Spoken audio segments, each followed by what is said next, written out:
ومن لم تكن له بداية محرقة لن تكون له نهاية مشرقة.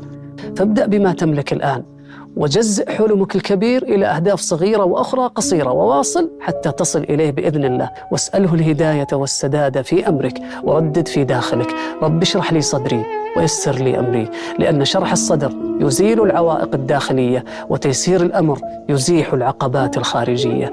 عندما تطارد أكثر من هدف في الوقت نفسه فلن تصل، عندما تقلد أهداف الآخرين فلن تستمتع، عندما تستعجل النتائج فلن تحصد. اجعل أهدافك واقعية وممكنة، فالمستحيل لا يصلح أن يكون هدفاً، والبسيط لا يستحق أن يكون هدفاً.